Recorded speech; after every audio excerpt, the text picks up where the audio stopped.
Dennis Gill with the Americans of Wartime Museum. The date is 5/20/2018. We are in Carlisle, Pennsylvania at the Army Heritage Days, and I am conducting an interview with Richard Olson. All right, sir, can you tell us your name and where were you born? So my name is Richard Olson. I was born in Mandan, North Dakota. Okay. And what war conflict did you participate in? And I participated in Vietnam, 1968, 1969. Okay. And what branch of the service were you in at the time? So at the time I was enlisted in the Air Force.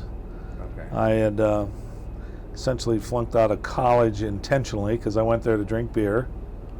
My dad died when I was 4, my mom when I was 17. So growing up in Mandan, North Dakota, when I graduated from high school, I lived with my uncle till I graduated. I left the day after graduation for Wisconsin, which was 18-year-old beer drinking, and that was my only reason to go to Wisconsin. Right. To start a new life. And met some guys, ended up going to college with a couple of them, and they told me about how much fun they were having drinking beer, and that's what I wanted to do. So I flunked out, no surprise. I wasn't there to study. And to avoid getting drafted, I decided I want to have some say in the matter. I enlisted in the Air Force. Okay. And it became my home away from home. I actually wasn't sure where I was heading in life. I hadn't been preparing for college. I hadn't really been preparing for life almost, you know. And then kind of losing my mom kind of put it all in perspective for me. I realized I had to figure something out, or life was going to be hard. And moving to Wisconsin was pretty good. I got a job with a gas company. I really got a good job, and I was making good money, having great fun, and the college experience, I'm not sure what it was. You know, it was an experience, is what it was, and then of course the Air Force all of a sudden slapped me in the face, woke me up, and they shaved all my hair off. Right. Which was, you know, back in the day I had the DA haircut. They call it duck's ass. We would swoop it in the back, you know, and they'd come down, and I remember when we'd go to high school, we'd have to comb the DA off the back, and then as soon as we left for the day, left high school for the day, we'd put the DA back in place, and on we went. So when the military cuts all your hair off, there's a reason for it. It makes you no different than the guy standing right next to you on both sides, and it was, God, it was a dehumanizing experience for me. But most of us that I remember cried a little bit, you know, at the loss of our hair. Right. And but it didn't take me long to realize that, you know, I'd found a home. I had 3 square meals a day, 4 sometimes, and I had a place to sleep, roof over my head, a paycheck coming in I could depend on. Right. All I had to do was give them my, you know, full day's work, and right. And then of course, so we got stationed in Nellis Air Force Base after our training. Weapons training was in Denver, Lowry, closed now. Great place to grow up, though, or you know, get indoctrinated to the military. One of my buddies from college was in grad school in Boulder at the time, and so he would come and pick me up, and we'd party on weekends. I remember he'd take me off the base, and now bear in mind, I'm doing really well now in the Air Force here. I'm the #1 student, right? Right. I was really applying myself. And yet I would go off with him. He would take me off. I wouldn't have orders, and you know, essentially I was AWOL. Right. I didn't ask the commander's permission to go on leave for the weekend, so I just went. And he would sneak me back in the trunk of his car. He would come through security and just drive through and head it to a dark area on the base somewhere, and I'd get out of the trunk. Now, if you imagine today's world, right? You can't get a car on any post without mirror inspections underneath, and and all of this. Not to mention the fact that my buddy that's doing all this, transporting me, is an Indonesian. So he's a foreigner. Right. Coming and going off the base with a AWOL, guy in his trunk. I'm like, that would never happen today. No. And one has to even question my sanity in doing it at the time, because I wanted to succeed in the Air Force. Right. That was one way of failing real quick, yeah. and yet I didn't learn my lesson. I kept doing it. But so then I ended up in Nellis Air Force Base with a bunch of guys, and they didn't have room for us on the base. So we had to go out and find an apartment, 2 apartments for 8 people. We got 2 apartments side by side right off the strip. Mm-hmm. We had showgirls living in the same complex as us. We had a swimming pool in the midst of this complex. Right. I mean, we were in heaven. Soon to be in hell, but right. I mean, when you're 20, 21 years old and such, and you're exposed to that environment, Las Vegas in its prime, showgirls just on both sides of you. Right. You're young pups, full of energy. It was one of the greatest times of my life. And then we end up in Da Nang, and Da Nang was it was second Tet. We had 200,000 Viet Cong in the area. Right. Shortly after I got there, I think they were beginning to build up when we were being deployed, and at some point, not too much after we got there, it reached a peak. And our bomb, so I'm a bomb loader now, right? I'm loading bombs on F-4 Phantoms, which is the 366 TAC fighter wing in Da Nang was F-4 Phantoms with 20 millimeter Gatling guns in the nose. So they were pretty lethal weapons. And I happen to be a jammer driver, who's the guy that lifts the bombs off the trailer and guides them under the aircraft, and somebody gives me signals, I lift it up and we put it in place, all of that. We set a record of the most tonnage loaded in a 90-day period, largely because we had so much enemy to go against with our munitions. We had bombs dropping before they were even out of sight when they took off. And ultimately we ended up getting a second R&R for our efforts, because we apparently, in the process of sending out so many bombs, we saved a lot of soldiers, as you might expect. Because I was an alert crew, meaning when guys were calling for fire, they were pinned down and they needed air support, they would scramble our birds. Sometimes they would come back 6, 7 times in a row. We just keep reloading them. At some point, they would change the ordnance up. They have to attack the enemy with a different set of the arsenal and such. But let me ask you real quick. So you're on F4s. Do you remember the model? F4Es. E's. Okay. Yeah. And what the primary mission of your squadron? Primary mission of our squadron. I don't know that I would have known that. Okay. I'm not sure. I think it was air support. I mean, like I said, we were known as the alert crew. Right. They put the guys that are fastest, quickest, safest together, and they call them alert crew. Okay. And you just work until they stop calling for bombs. Right. Rockets, missiles. Yeah. And when the jets are coming back, they're not shutting down, are they, when you're reloading bombs, or are they? Sometimes yes, sometimes no. Okay. Generally speaking, they would be shutting down. Okay. But oftentimes when they're doing these quick turnarounds, they're not shutting down. Okay. So there is some danger involved here. Right. Is there a pucker factor involved when you're loading ordnance and fueling jets with them running underneath of these things? Or are you not thinking about that? You kind of get. I think that early on there was that, but you quickly get over that. Right. You're kind of fearless. There was guys that'd be real nervous around us. Right. But we were a well-oiled machine. Okay. I look back with pride. I mean, I remember seeing years later watching the Gulf War, and there was a lot of aircraft carrier coverage, Right. and they were showing the guys lifting the bombs up and loading them like this, right? Well, we did that. Yeah. Typically, we didn't. We used my jammer, Right. but sometimes the jammer would be broke. Sometimes just too much activity going on, and we'd have some guys unloading 500-pound bombs off an aircraft to put napalm on or something, you know. Right. And so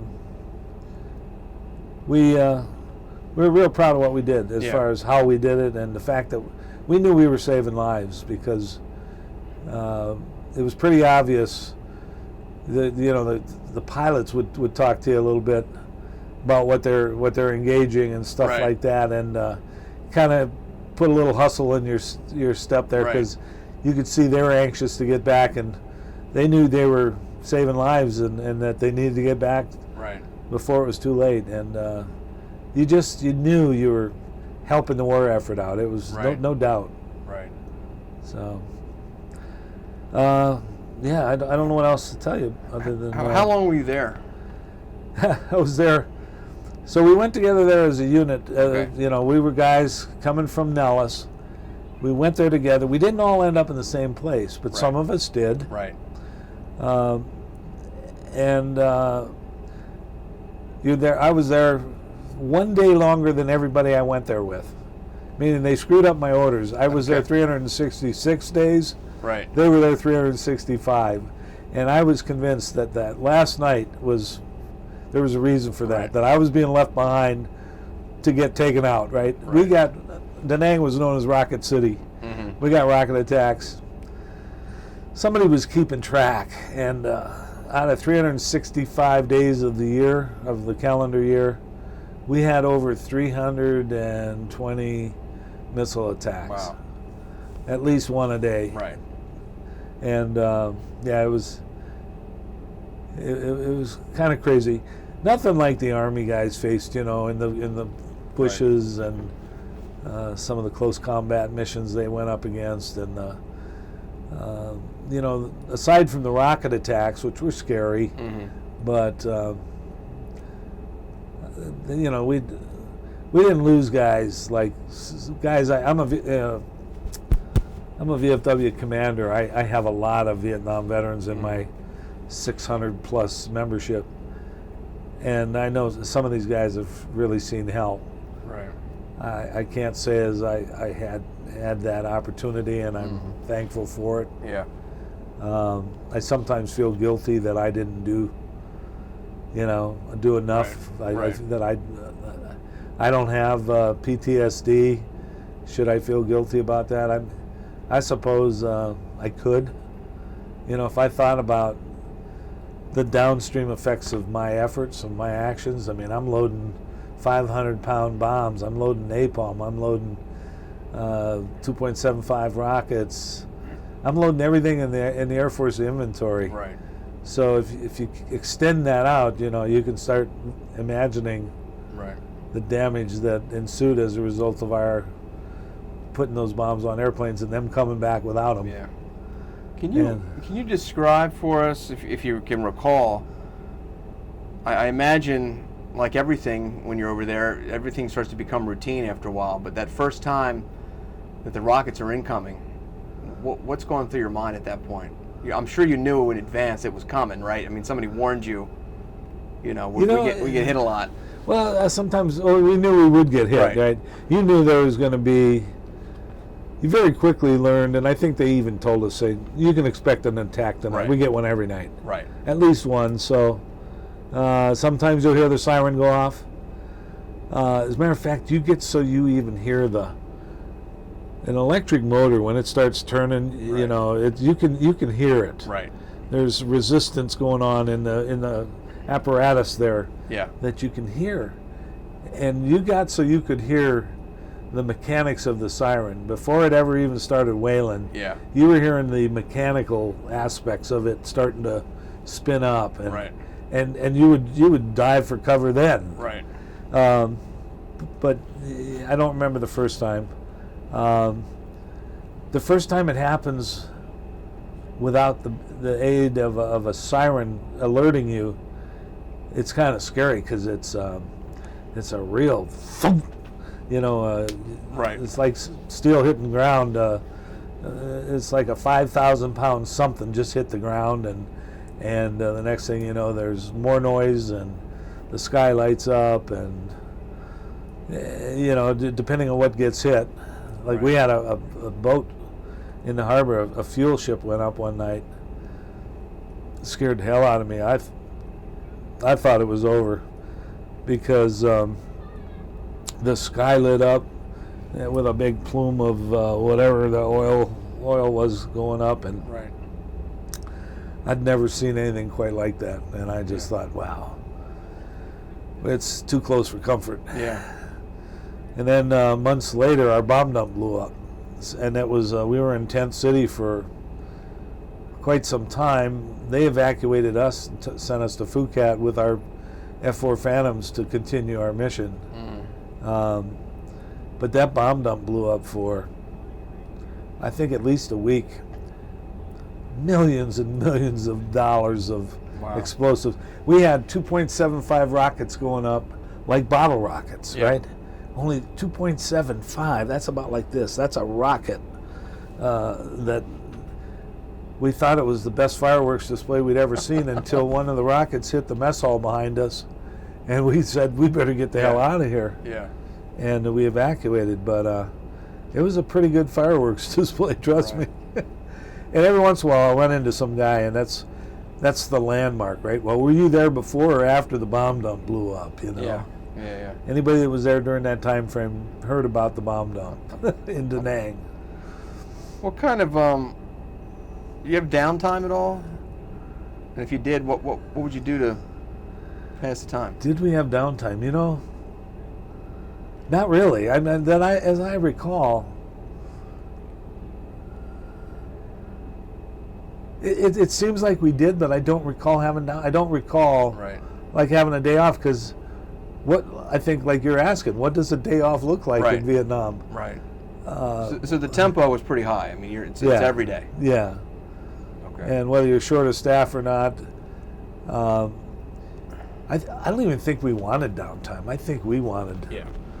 We wanted to feel needed, right? We knew that we were there for a purpose, and we knew that when we were sending bombs out, that we were helping somebody, helping the cause. Right.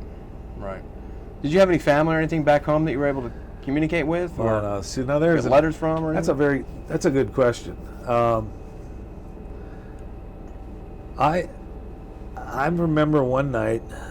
So remember I told you I lost my mom when I was 17. So that's the last of my, mom and dad. So I don't have anybody home worrying about me.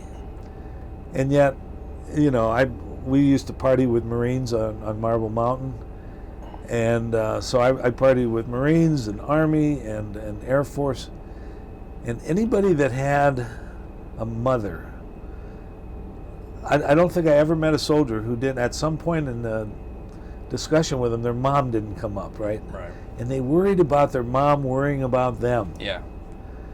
And I to this day, I remember not having that feeling of guilt or concern, and at the time being happy that I didn't, right? In other words, I can't quite relate to your issue because I don't have anybody home worrying about me like you do, so I don't have to worry for her. Right, so one less thing to worry about, really. Yeah. So, but it's really the brotherhood that results from service, and especially service overseas is kind of unreal. You trust these guys. Like, I don't think America, such a small percentage of America serves the country in the military. The majority of Americans can't relate to that special bond that forms with military. And you're ex-military, so you know what I'm talking about. And I'm a VFW commander, and I don't treat anybody different. I mean, if you served our country, you're a veteran, and that's all that matters. Right. How can I help you? I'm there for you. I got an Agent Orange Express. I take guys to VA hospital to get them registered into the Agent Orange registry because that's been a problem for many veterans. I travel the nation. and I stop in VFWs around the country, and so I hear stories. We have a very good VA, in my opinion, and the opinion of many of my members that they share with me. The VA in Pennsylvania and Lebanon is top rate. Okay. You know, they're reputedly somewhere around top 5 in the nation, and we all believe it. We think it's true because they're earning it. Yeah. And they're helping me with getting guys in the Agent Orange program. I can tell you from firsthand experience, there's guys, I got a call from a guy in Michigan on Christmas Day asking for, said, I heard you might be able to help me. And it was an Agent Orange thing. And so I hooked him up with a VFW guy in Michigan. I had him on the line with the VA here in Lebanon. They gave him some advice and tips and stuff, and he called me here a couple weeks ago to say, just want to let you know I'm not quite there yet, but he says I'm a lot further along. Good. Thanks. Yeah, very good. Thanks to the connections you hooked me up with. And so I'd tell anybody, if you're a veteran and you're in need of help, reach out to some of your military organizations, VFW, American Legion, AMVETS. They're all kind of there for you as a brother, if you will. Many of them resorted to social memberships to stay alive, but at their heart, they're still a veterans organization. And I don't discriminate. You don't have to be a member for me to help you. Yeah. You don't have to be a member, period, much less a member of my post. If you're a brother in need, I like to think that you'll probably become a member if I'm that willing to help you. I hope you're that willing to consider being a member of the VFW, so you can help others as well. Yeah. Great. So when you're in Vietnam, obviously the war is not that popular back here in the United States. Yeah. A lot going on, a lot of protesting and marching against the war. You guys, are you aware of what's going on? And if so, did it have any effect either way?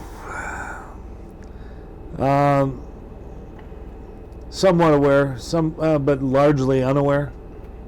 They landed on the moon while I was over there. Right. I felt like I really missed something there. Yeah. They spit on us when we got back to California. I never quite figured that one out. The way in which they treated the Vietnam veteran, myself included, but only on a couple of minor occasions. I'm embarrassed. Embarrassed to say that those were Americans. Yeah. That I recall doing those things or showing that lack of empathy for all of us young veterans that were coming back from a war we didn't ask to be a part of. We just went and did it because, I don't know, that's what we were asked to do, right? Yeah. And then to take that out on the American soldier, to me, is just so wrong. It just seems to parry the general attitude around the nation now. I mean, we just think it's okay to bash a president 360 days out of the year. Just bash him. Don't ask questions. Just bash. Right. I don't know when that became acceptable. Right. It's in America. I didn't fight for. And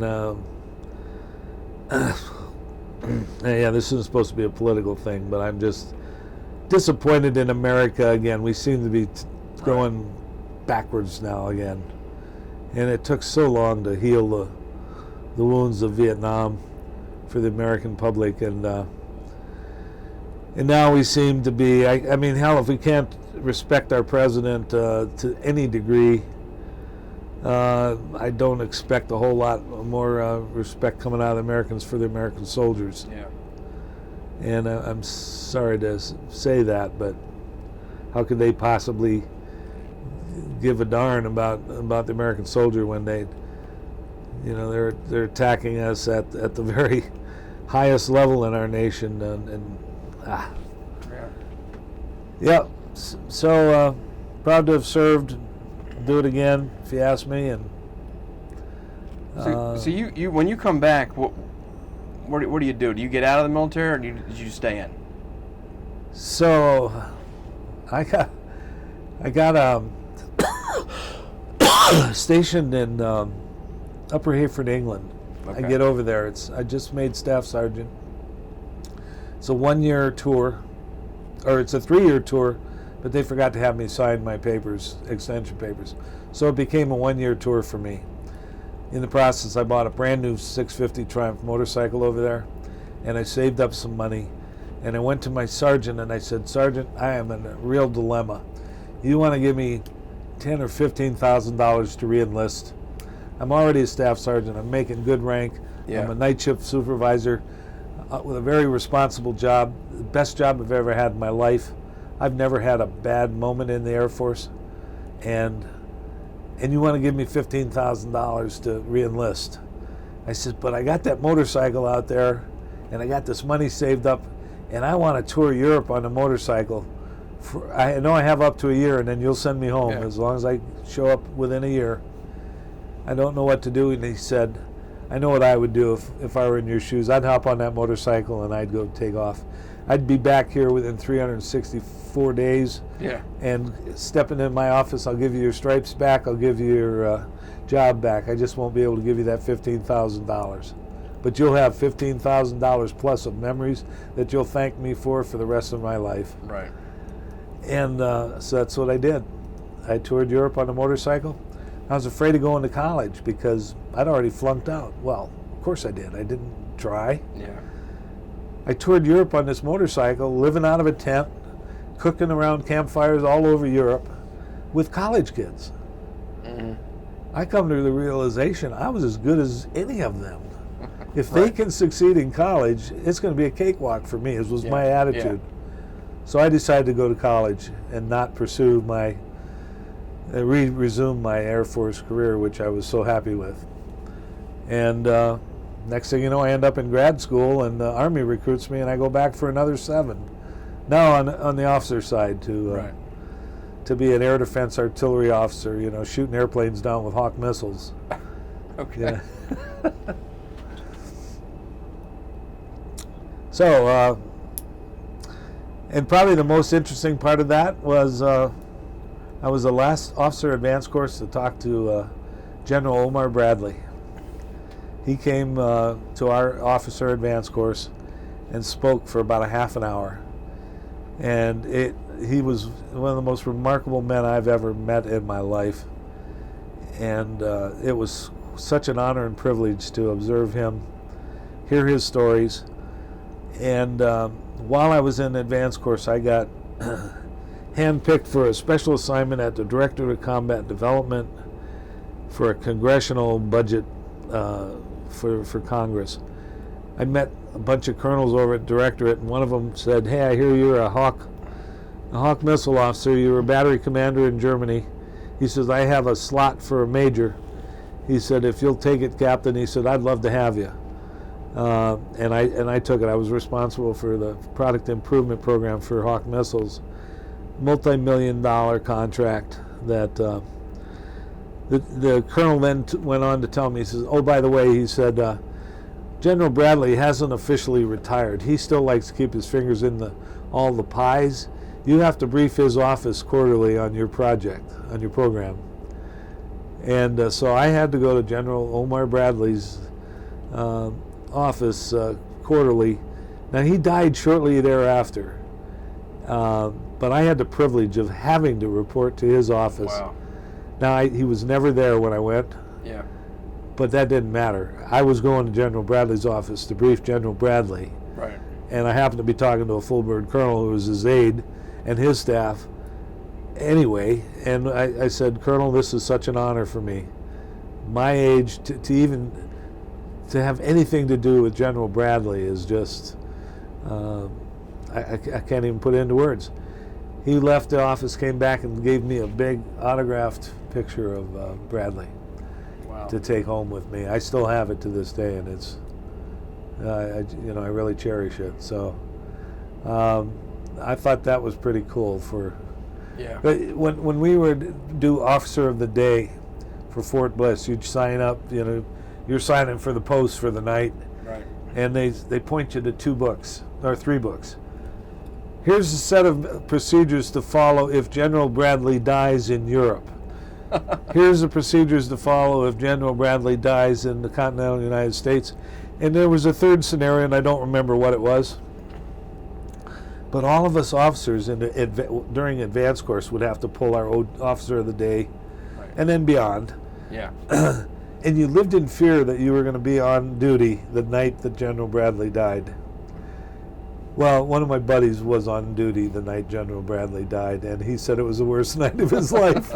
And I'm like, for me to be able to sit here and tell you that story is, how blessed am I, man? I mean, I'm considering Omar Bradley is, our last 5-star general, and I had something to do with him in my military career, to me is mind-boggling. Yeah. No big deal, but I'm not much of a name dropper normally. I don't movie stars and that kind of thing. Yeah. But when you start talking about General Bradleys, 5-star General Bradleys, no, that's a different story. Yeah. I can get on your bandwagon any day. But yeah, so interesting background. Yeah, it's very interesting. So, the purpose of our project is to preserve these stories so people in the future can watch them. Yeah. Maybe your grandkids, your great-grandkids, somebody like that. Yeah. Is there anything you'd like to tell them, like them to know about your service? I'll tell you this. I feel about my service, both branches, it's one of the highlights of my life, serving my country. The memories I have, the good ones, the bad ones, just the craziness of serving in the military. Right. From the indoctrination, the training, and everything it does to you and for you. There's nothing like it, and as a commander of a VFW, I run into, and I'm also a U.S. Army ambassador. So I interview veterans as well and get their stories. I have yet to meet a veteran that isn't just filled with pride of serving their country. Right. Every single one of them would do it again in a heartbeat. They wish they could Right. just turn the clock back and go there. And when you see the reverence with which they deliver their stories, they're in a special place. Right. that background. So I would say, if you get an opportunity, and it's hard for me to say this to girls because I have 2 daughters, I don't have sons. Right. And I don't know that I would say, I don't have to worry about it now because my girls are past that point. I don't know that I'm qualified to say for girls that you should do it too. But if you're a guy, man, you really should consider it, I think.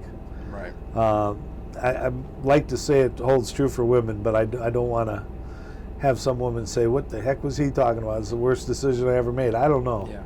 But if you're a guy, I meet more people that regret that they didn't serve their country than those, and I don't Right. meet people that regret they Right. did. It's those who didn't that regret it. Yeah. So pay serious attention to that. If you're a healthy American, the time will come perhaps where you're going to question whether you've made the right call. Yeah. And so I'd say give it at least a thought and a consideration. Right. So you don't have to live with that. Right. How would you describe the effect that your service has had on your life as you look back on it now? Ooh, I think I probably would have ended up in jail, with no direction. Right. It would have been easy. Yeah. Because I had friends that had dropped out of high school. I could have got caught up with them, and I would have gone nowhere. Yeah. I easily could have ended up in a place of no return. That didn't happen to me because of the military. Right. I feel like I owe my life to the military. I mean, I got 13 job offers because of what I did in the Army. When I decided to leave, I was at the 11-year mark, and I was like, I stopped taking job offers. When does that ever happen, right? Yeah. When do you ever stop taking job offers? I'd found the job. I had more than one dream job waiting for me, and I just had to pick the right one. Yeah. And I owe that to the Army. But I owe a lot to the Air Force, too, because they set the foundation for that, right? they got me on the right track. They told me that if you do your job in the military, you can go far. I mean, I made rank as well as anybody, and I had pride in what I did. I had skills that nobody else, not nobody else had, but few people could ever have, and opportunities that few could ever have as well. So, I felt that the Army let me, the Air Force and the Army gave me responsibility, taught me how to lead, and I guess how to follow too. Yeah. You got to know how to follow. That's true. That's true. But the Army and Air Force both good for me. Is there anything that we haven't talked about that you want to talk about? Anything we haven't documented? No. I will tell you this: if you have a veteran in your life, I'd encourage you to seek them out as a veteran. Like in the ambassador program, we have a survey. Ask questions about your military experience and stuff. You have to complete that survey before you get an oral interview. I would invite anybody to get a copy of a survey. Go to AHEC, Army Heritage Center, and get their survey. And make a date with your uncle, with your father, with your mother, your uncle, your aunt. And the date and the purpose of the date is to talk about their military service. And you can use the questionnaire to prepare you for the date. Yeah. You can have I think it's acceptable for you to have that right by your side while you're sitting having coffee and pancakes or whatever you're having. Right. You're asking questions off this, and by the time you're finished, whether you complete the survey or not, you've spent some quality time with a loved one in your family. You know more about them from a perspective of them serving their country, something few people can lay claim to. Right. And they respect you more because you cared enough about that aspect of their life that most of America could give a crap about. So if you show them that respect, you're going to thank me for the idea of doing this. Because if you don't walk away with a better appreciation for your aunt or uncle or mother, father, whoever that is, if you aren't walking away a little more impressed with their character, then you probably didn't take the assignment seriously enough. And I'd say if you do that, you're going to wish you could find me and thank me, because I have had people I've advised to do that, and I've had people come back and say, I took my dad out to lunch. He said, I'd kind of fallen apart with him a little bit, right? We kind of lost our way a little bit, and so I was looking for an excuse to get back into his graces and stuff. And he says this was a perfect opportunity to do that. He said, and you're absolutely right. He said, I had no idea what my dad did in the military. He didn't talk much about it until I asked. I didn't know much about it, but I do now. And good. And so that would be my advice to anybody. All right, sir. Well, thank you for sitting down and talking to us. And on behalf of the America's Wartime Museum, I want to thank you for your service and welcome you home. All right. All right. Thank you. Thank you, sir.